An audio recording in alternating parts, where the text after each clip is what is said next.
kapitbahay, good morning! Today, share namin sa inyo kung paano ang usual life namin dito sa First Park Homes, Calamba. So, sa nakita nyo kanina, 8 a.m. kapag weekdays, kumigising na kami. And then, if may chance, nagkakape na ako. Tapos, lilikpitin ko yung mga sinampay. Pero itong kuha na to, medyo na-late ako kasi hindi pa siya natuyo agad. Lunch ko na ito nilikpit. After nun, mag-work ako. Tapos may online class yung mga bata ng 9 a.m. to 12 noon. Pag may chance, tinuturuan ko sila in between. For so swiftly, it flew the sight. So swiftly, the sight. Swiftly,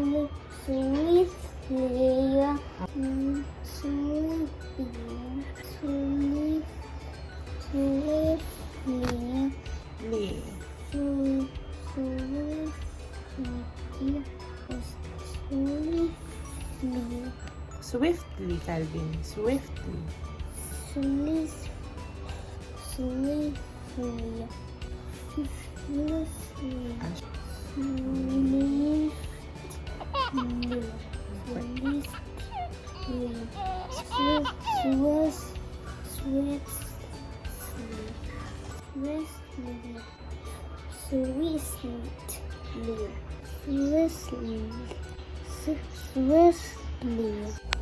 Nag-give up na lang ako nung araw na yan. So, 9 o'clock din yung start ng class ni Cady. Tapos, 11 a.m. yung start ng class ni Calvin. Pareho silang natatapos ng around lunchtime. Tapos, yung work ko naman around 9 a.m. So, usually ako nasa taas para mas quiet kapag may meetings. And then, yung mga bata nasa baba. Tapos, si Chef Toy, yaman din lamang nung magaling siya magluto sa akin. Yes naman! Yan, siya yung nagluluto usually kapag lunchtime. Kapag nagluluto kami, usually enough na siya hanggang dinner. Pero pag kulang, nadagdagan na lang namin. Siyempre, hindi mawawala sa araw natin yung mga pa-surprise delivery ng Shopee, yung mga online deliveries na in-order natin. So, ito, isa to sa mga kinatuwa ko. Nasira kasi yung toilet seat namin, hindi kinaya yung kaseksihan ko. So, instead of asking first for a replacement, pumili na lang ako ng mas makapal. Tapos, ayan siya, 699 lang siya sa Shopee. Tapos, low close na siya, look.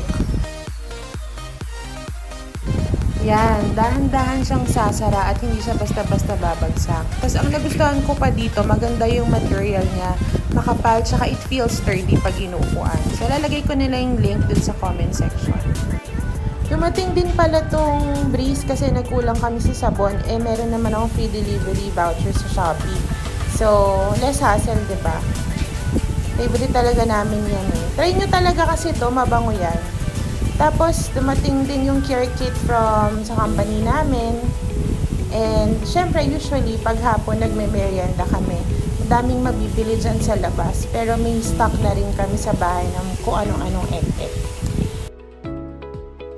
Ito nga pala, gusto ko ipakita sa inyo kung paano yung tama nung araw kapag tanghaling tapat sa atin. So, yung house namin nakaharap siya sa may tangke. So, nakatalikod kami kay Mount Makiling. Tapos, nung kinunan ko tong video na to, 12:51 p.m. So, tanghaling tapat siya. Tas summer na ngayon. Dati, dun sa tinuro kong yun, hanggang dun lang umaabot yung araw sa amin. Ng buong araw, yun ay max. Pero ngayon, nagsa-summer na, medyo lumalapit na yung araw dun sa may front door namin for some reason. Tapos, ito naman yung tama ng araw dun sa tapat namin. So, ito yung tapat namin, nakaharap naman sila kay Mount Makiling. So, kapag medyo kalagitnaan ng summer, update ko kayo kung ano na ulit yung tama ng araw. Kasi mukhang parang gumagalaw siya eh. Akalain mo may ganun pala, no?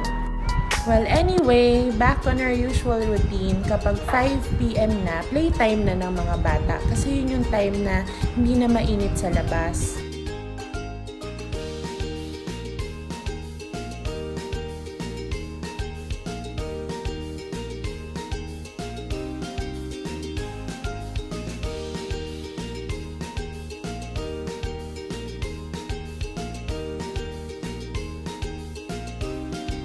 Around this time, nagdidilig na rin si Plantitoy ng kanyang mga plant babies. Dati twice a day namin dinidiligan kaya lang na-overwater. After nun, syempre magdi-dinner na kami and konting laro. Tapos maya-maya borlogs na yung mga yan. O, diba? Ang sweet nila. Akala mo hindi nag-aaway.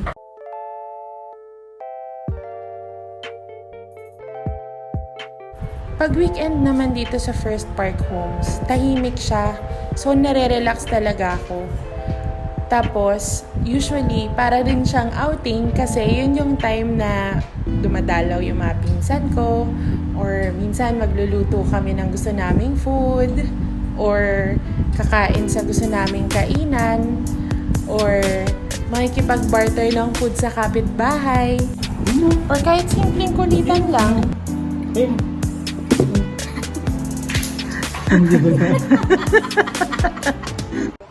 But usually, favorite talaga namin mag-food trip, lalo na mag-barbecue. Kaya minsan kahit umuulan, walang nakakapigil sa amin. Tignan mo tong si Toy. Ano? Anong trip mo? Trip to, nakita mo yung tofu. Ay, mas na ano. Okay, ate, coming! Yan.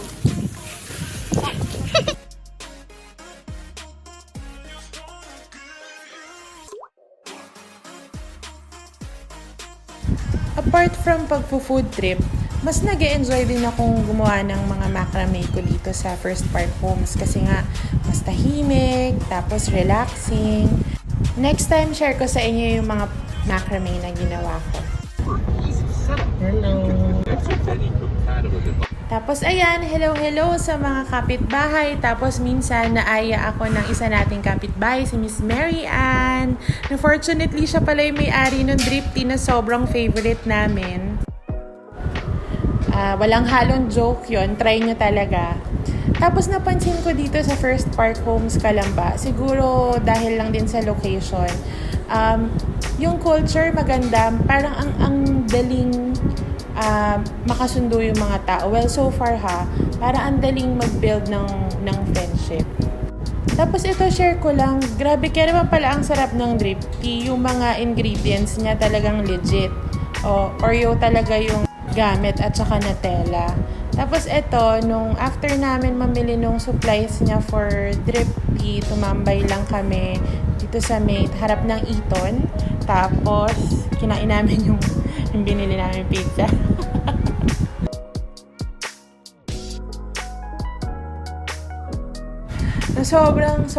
Sobrang natuwa ako kasi never ko tong nagawa sa Manila. Wala kasing spot doon for these kinds of tambay. Usually may mga informal settlers sa paligid. Pero dito sobrang fresh ng hangin, tapos wala ganong tao, tapos walang magjo-judge sa'yo kung kumakain ka ng pizza sa sa gilid ng daan. Tsaka sobrang na-relax ako that day, yung simpleng ganyan. It's the breather na I didn't know I needed. And ito yung mga chill lang na bagay na hindi mo magagawa sa Manila, yung relaxed lang. Kaya super happy talaga kami na lumipat kami dito sa Laguna sa First Park Homes Calamba. Madalas din namin kasama yung Glodo family, ayan. Tapos natambay ako sa house nila kasi friends ng mga anak ko yung daughter nila. Madalas kami nagsishare ng mga Shopee finds, mga ganyan. And speaking of Shopee finds, ito pala yung nabili namin na solar-powered na garden lights. So, 6 nung globe, nung parang pabilog yung binili ko, para 3 on each side. And then, 2 nito para ikakabit namin dun sa magkabila ng window. So, ayan, nagsukat-sukat lang muna kami kung saan namin ikakabit. And don't worry guys, kasama to sa permit namin. Baka lang po may magtanong ulit.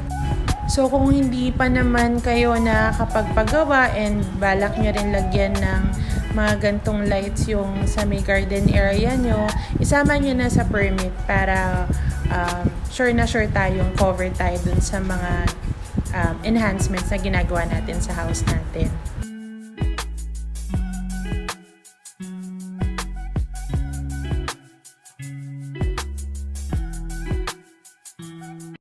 Dito sa atin sa First Park Homes Calamba, okay yung mga solar lights doon sa garden kasi mayaman tayo sa araw.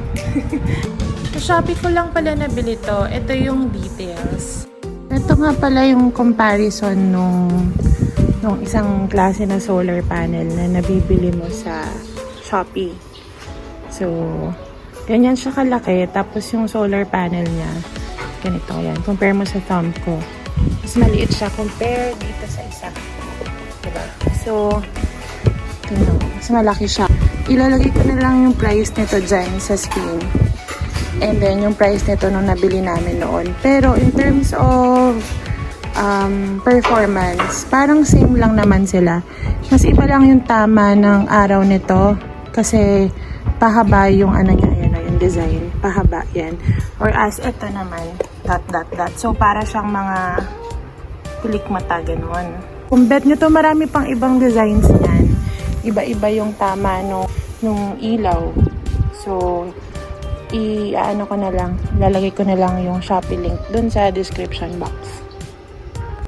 Ginawa rin pala ng husband ko na detachable yung mga lights para dun sa mga areas na hindi tutok na tutok yung araw. Pwede namin tanggalin yung lights tapos ilagay namin siya dyan sa area na naarawan talaga during the day para fully charged yung battery. Minsan naman kinukuha niya yung battery tapos sinacharge niya na lang sa saksakan. So anyway, ganyan na yung itsura niya nung binuksan na namin ng gabi.